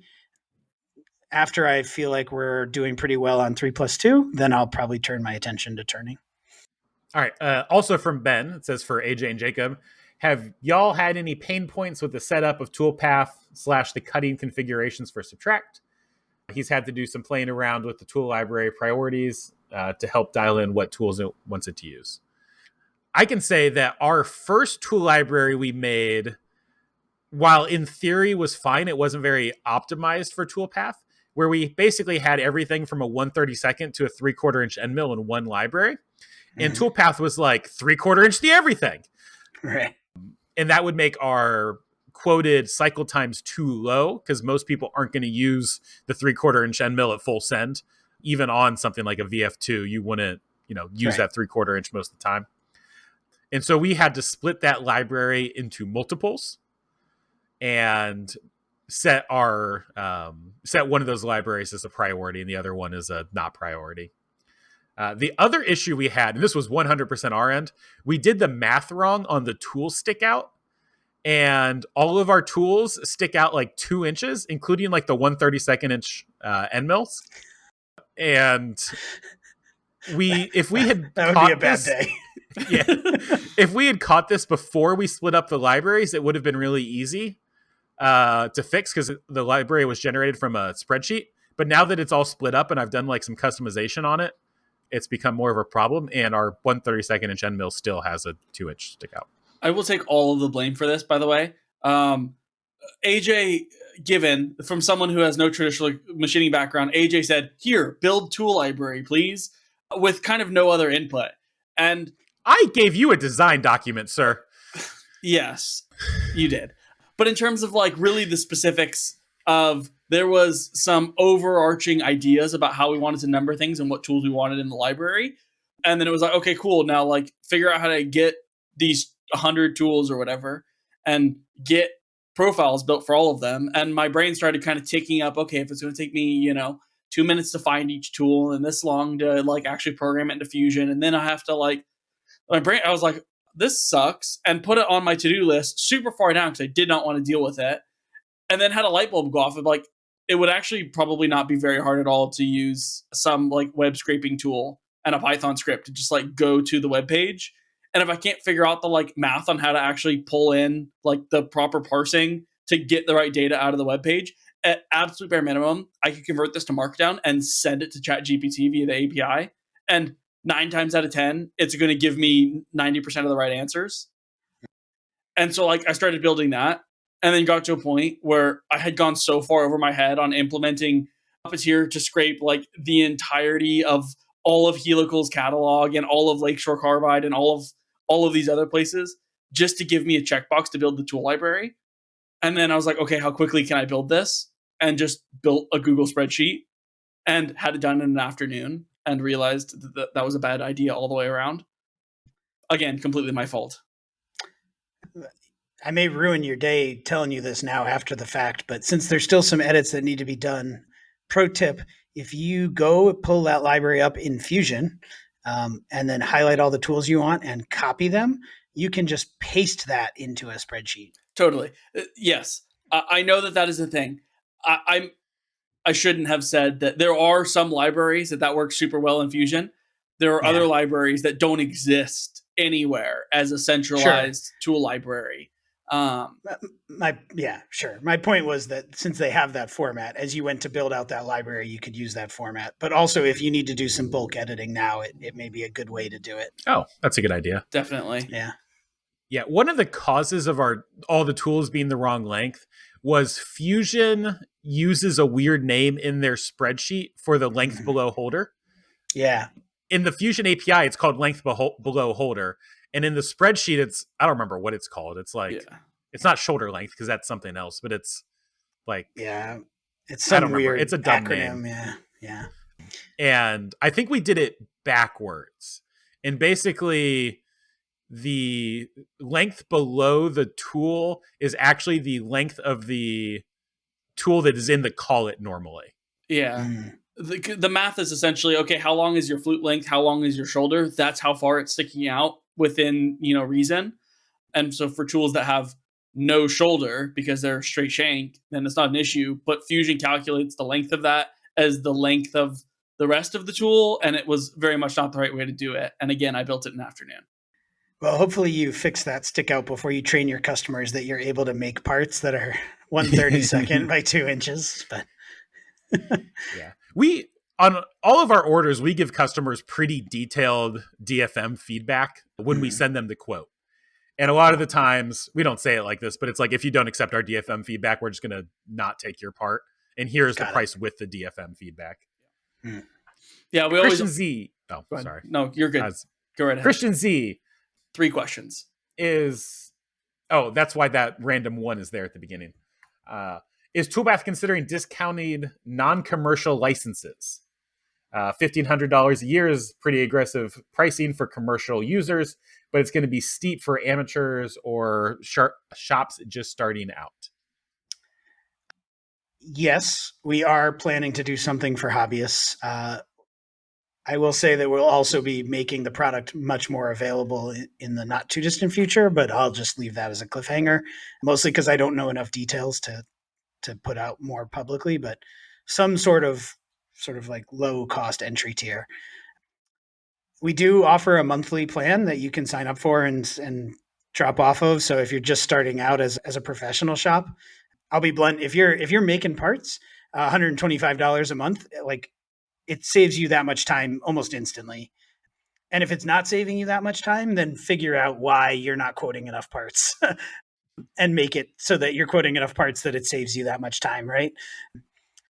But for hobbyists, yes, we absolutely want to support that group. Our philosophy, though, is that a product has to be good enough to give away for free at that level, and we don't have the level of customization that we need to support that group of people. And we also haven't quite figured out like how to prevent abuse of that system yet. I know like Fusion used to only allow you to use like one tool or something, but I will say that we absolutely do want to support hobbyists, low horsepower machines, things like that. I would actually love if anybody has a Carvera out there or a Bantam and wants to work with me to develop tool library and like a cut config and stuff.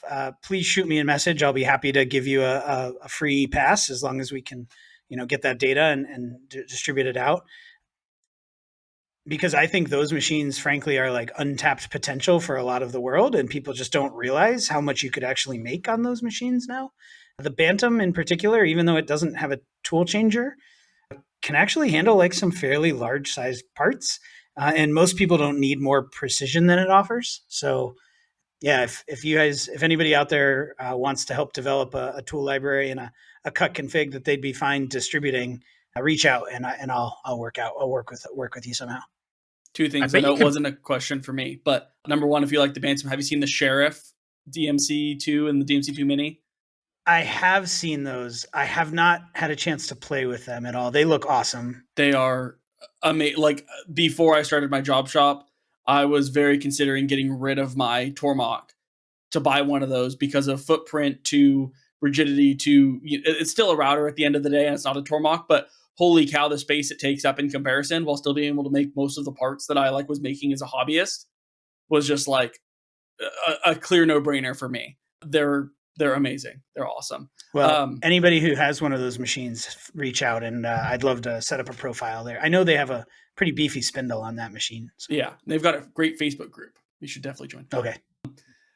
The other part of that, to tap off of Christian's question, was Toolpath surprised me the kind of level of complexity required to get it to a point like where it was rolling and where it was happy. Like, I really thought that I was going to be just like, give it my Fusion tool library and it was just going to like figure it out. but like actually setting up the cut configs and giving it all the pricing information that it wants to make good quotes, it also needs a lot of that same information to do some of the cam automation stuff. Mm-hmm. And that was like totally underestimated on my side, like how simple / doable that was going to be for someone. And then I went and the other half of that that's difficult is Toolpath is changing so regularly that I was like, cool, there's a YouTube video on how to do this thing, but the interface looked different and some of the functionality was completely different from when that video had come out because it's changing. And that's absolutely for the better. It's gotten easier from the few months that I've been using it, but that was like a hurdle that I didn't expect to overcome. But definitely once you overcome it, it's amazing how much it can do when you frame it in reference to what parts it can program for you. So I'll be honest with you guys. That entire process sucks, and I hate it. And we're not doing a good job there. In fact, once I'm done talking to you guys, we're going to go talk about how to make it not suck. It was actually talking to Uriel that I got some inspiration for how to make that process better. The Articards thing is a convergent Kanban system. I won't go into a ton of detail there, but the idea is that, when information needs to change, you're already in the process of ordering from Arda, so you just change it there. And so you don't experience the kind of drift that a more traditional Kanban system might experience over time, where like, oh, I don't really order from that link anymore, but I didn't want to reprint the card. And so Arda solves that problem in that the card can stay the same and the information can update in Arda. So that's why he calls it convergent, because whoever's buying it just pastes the link back in, but doesn't have to reprint the card. And what I realized, and I'm not the only one who realized this. In fact, I think Paul Kloss, our customer success manager, also realized this, was that what we need to do is make our tooling system more convergent. So first of all, there's a lot of modest UI tweaks that we can do to make things less confusing. But also what we need to do is just when you make, like, we'll program a part, and then when you go change stuff, like use a different tool, change a feed and speed, exclude a tool, like, oh, that's a rougher. You didn't know that toolpath, but I will tell you now that that is a rougher, or that's only a finisher. We need that information to then at least optionally flow back to the original tool library.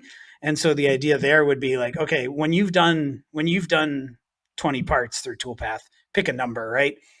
You've made enough individual tweaks to that tool library that it will converge toward what you want.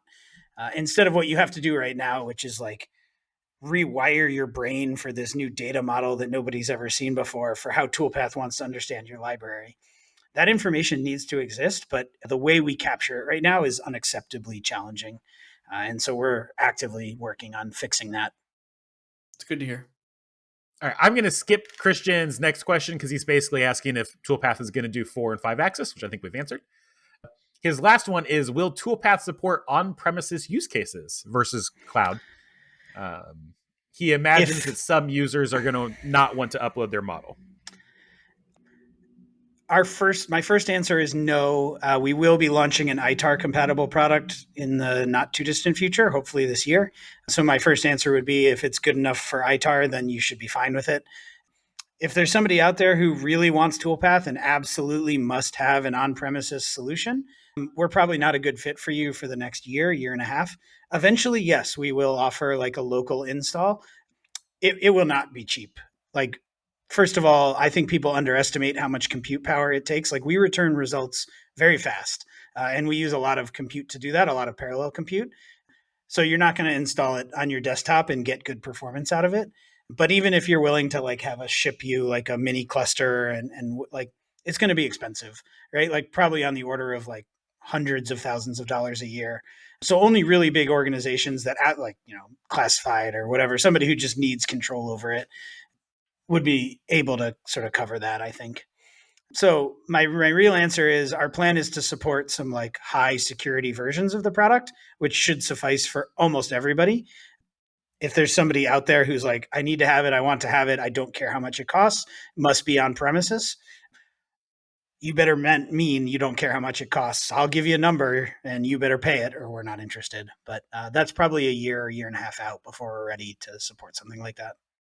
Dylan from Within Tolerance asks, what feature or set of functions will automated CAM like Toolpath need to have to move it from innovator / early adopter phase to the part of the technology curve that I've read this question wrong, to the part of the technology bell curve until everyone starts using it.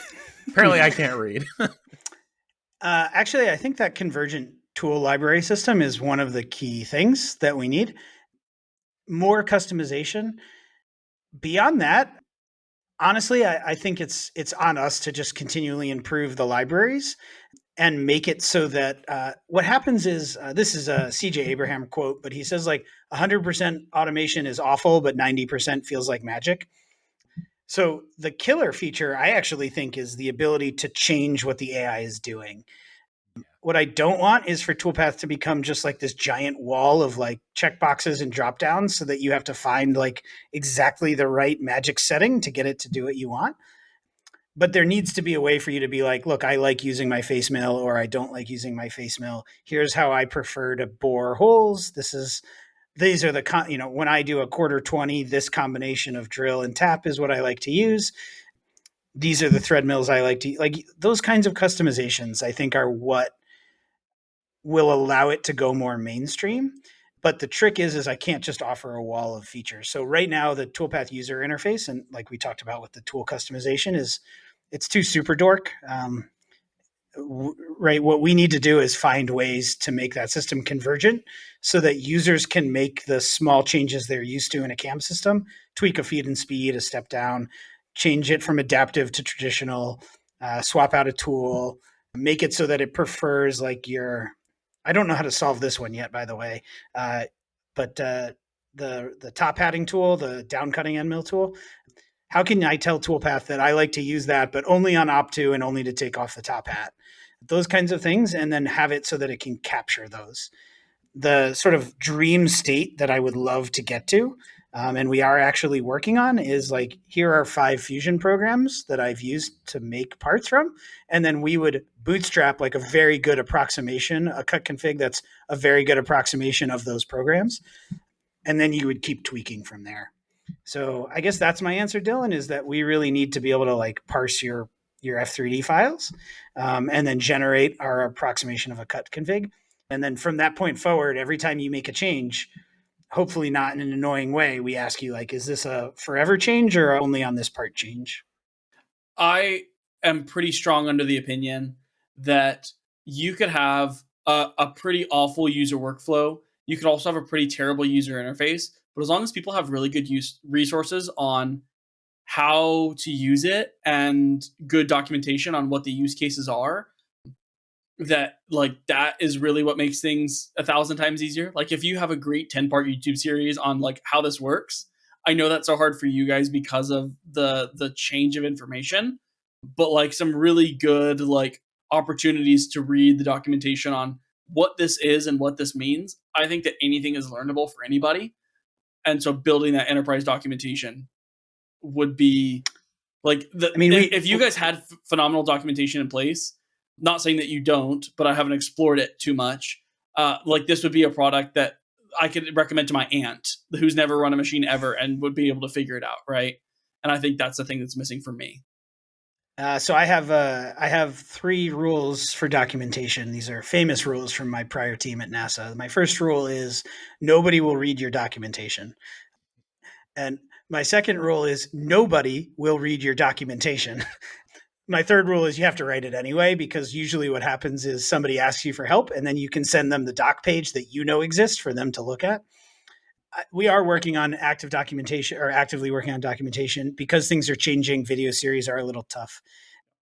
I'll actually push back a little bit though and say, like, yes, a very capable system that like could automatically program your parts and 5x your productivity is worth somebody's time, and they may invest the time in it. But for broad adoption, to really move down the S curve to like people who are not early adopters, we have to find better use. It has to be more usable. Besides the price point, I think one of Fusion's successes is derived from its HSM Works days of it's actually like very good UI, very well thought out UI. Yeah, and I think once you guys get a hobbyist version out, whatever that looks like, and more people start playing with it at no risk to themselves or low financial risk to themselves, And once it starts getting into like schools and stuff more, like I bet I'd be willing to bet that I'm the only person using it in a university setting, across the US or whatever. You'd lose that bet, but you're in one of Oh, really? 5. Yeah. Okay. We have a That's couple of actually pretty cool to know. We have a couple of educational partners. Yeah. I would like to talk to them. If any of you guys are listening, I would like to hear how you're using it. But I'm really I'm using it because it's not a programming class. It is a, machine operator and setup class. And it's basically just me being lazy. Like I don't have to program the parts anymore. I can just make Toolpath do it. Right. And if it gets to the point where like in a, machining class, there is a week where people spend time programming parts using Toolpath, like after they do their, master cam segment or whatever, or a fusion segment, they start doing some Toolpath stuff. I think that's when we'll see it spread more, is if you can get into schools. Okay. Yeah. I mean, we would love to work with educational folks too. Again, I think the product has to be good enough to give away. And some of the issues you guys have pointed out with cut configs make it so that wouldn't work very well right now. But soon, very soon. That's absolutely our plan. Yeah. But I very much got into the Autodesk realm because when I was a student at Purdue, like I had with my Purdue email, I got all the stuff for free. Right. And that is why I started on not AutoCAD, what's it called? Inventor. I started on Inventor and then moved to Fusion. And it's 100% because of the educational discounts or educational freeness. Yeah. I also started with Inventor back in high school, and it converted to what it is now. And I've been doing CAD for longer than I'd like to admit, but like it's turned into what it is and what I use it for. Jamie at JSpec asks, how does Justin like his JSpec t-shirt? I actually love my JSpec t-shirt. I very happily put it on the next day after I got it. And also, Jamie, Pete's here in Cleveland. I just gave him his shirt too. You'll know that sooner than this podcast gets released, probably. But I love my new JSpec t-shirt. I think this one is like this warranty isn't going to void itself. I have very, very commonly told Jamie that I believe that he should close his machining business and spend all of his energy supporting Danica's clothing line for machinists. He, as far as I'm concerned, he won IMTS, and I very happily put that shirt on when I had to like work on my wife's brakes that same day that I got the car, and I was very grumpy about it. So I put that shirt on. In fact, I put an Instagram post on it of the shirt on the floor, like next to a big pile of rust and stuff on my brakes. I took the shirt off to take that picture. So, yeah. Well, that's all available at jspeceng.com/online store. Yeah. Not sponsored. Yeah. Thanks, AJ. Jamie's been a great friend of the show and has like been a good supporter and was one of the first guys to reach out to me when I stepped into helping out with the show to like welcome me and was like excited. And him and I have become quite good friends. And it's all too often that he and EJ will be hanging out in the Discord, just programming parts or working on anchor point stuff. And like I'm hopping in to say hi. And then next thing you know, it's 6 hours later, we've been on Discord all day. There's 20 people in there, like chit-chatting, talking machine, whatever else. And it's 3:00 in the morning for Jamie, and he's just happier than a clam hanging out with everybody. I'm going to start using his anchor point system at school, I think, because I've got that like beta unit. And like at home here, I have all of the Aroa stuff, and I've spent a lot of money on, well, not actually name brand Aroa stuff, but knockoff Aroa stuff. But at school, I don't have any sort of 0-point system. And as those are becoming more and more common, that's like something I need to teach and there's not really a whole lot there since I'm not teaching the programming for it, but like the students need to understand the difference between, having to take vices on and off the table and tramming them in and just like, oh, I can throw a fixture onto this little magic, purple box and it's in the right spot. Well, that's one of those tricks, like a sign plate that as you start teaching stuff that diffuses out and those people got to their companies. And then I've heard you talk about like some of your customers are like, I've never heard of a 0-point before. Like, okay, you probably should have heard of that. Well, one of the things that helps people hear that is like, hey, when I was at school, putting parts in and out of this vise is really hard, but he had this like magic puck thing and we just were throwing parts on and off all the time. So yeah, Yeah, Am I the I only? got one. Go ahead. Sorry, go Go on. ahead. Oh, I I was also gonna say, got one of the, I got one of the anchor points to try, and Ben is going to start using it for his knife making stuff. I think it'll really improve his efficiency. I was pleasantly surprised by the accuracy of that system. Obviously, it's governed by the accuracy of the pins, but it worked really nice. He did a good job on that product. I think it's super nice, and it for the price point, like a pneumatic work system. I think your Aroa stuff is pneumatic, right? Not manual, as yes. well. But I think if it wasn't for that, like it's honestly, it's quite a bit faster than like taking my HWR plate and undoing and doing that. So very jokingly, when I asked Jamie if I could have mine with Lang studs, and he was like, "Why would anybody want studs on 96 millimeter studs on this thing?" And I was like, "Because I won't always have it on the machine, man. But like there are times like when I'm making IMTS keychains where this would be extremely helpful for me, like improving my efficiency." So yeah, I think like at that price point, pneumatic quick change work holding is tough to beat for sure. Yeah, and the big benefit of the anchor point over something like my, cheap Aroa system is how cheaply and easily you can make the pallets. The Aroa Right. pallets are a little bit complicated, but Right. the anchor point system, it's like two holes and a threaded hole.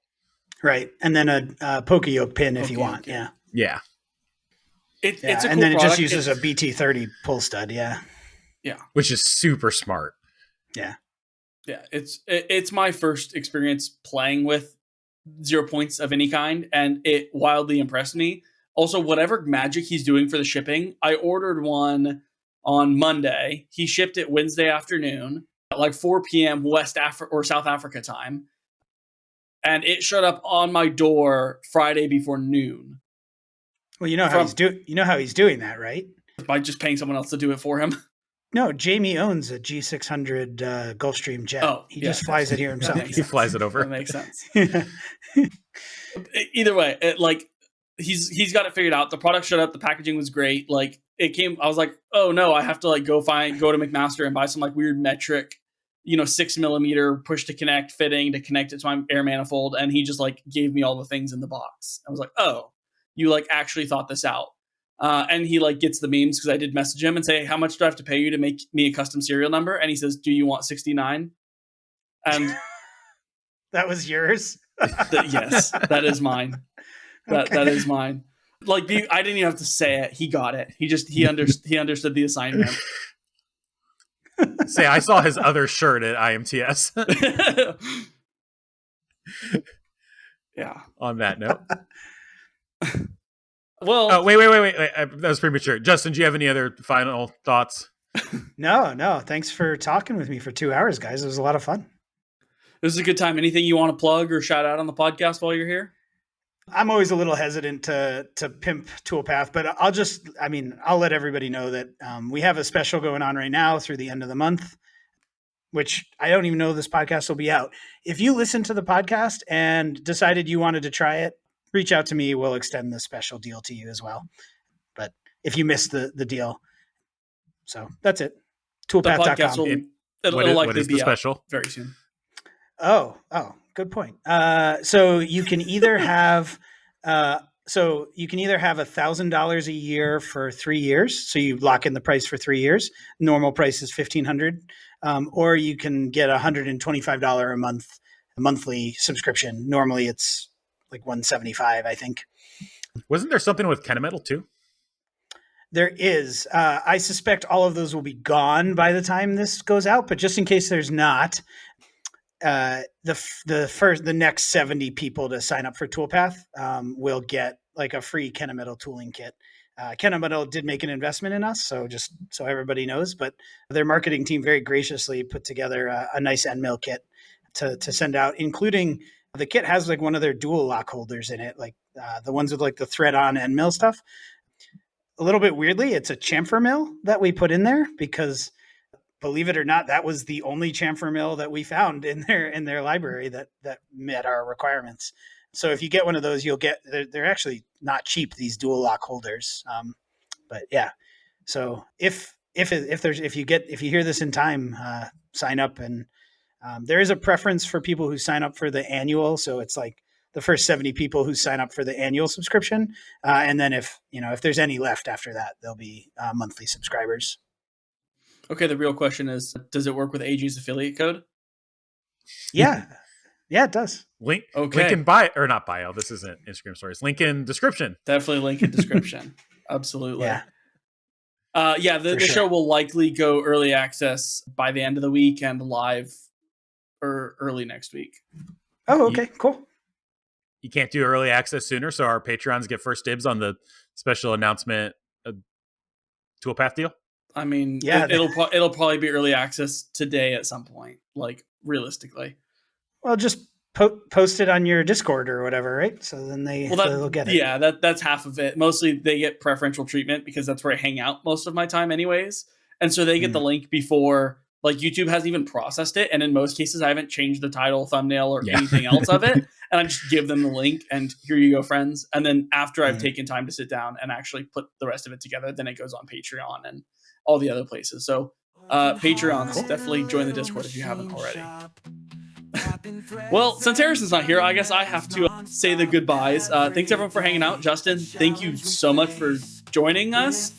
This has been like a dream come true to talk technical with what you guys are doing. I know a lot of our listeners are excited to see what you guys are doing and happy to join along. And I'm happy that we're able to be a part of it with you. For all the listeners, please come hang out and join us on Patreon and the Discord and everything else. And in other words, we'll see you guys next week. Thank you guys. Taps and patience, our daily grind. In this machine shop, we'll always find joyous struggles, all intertwined. Taps and patience, one of a kind.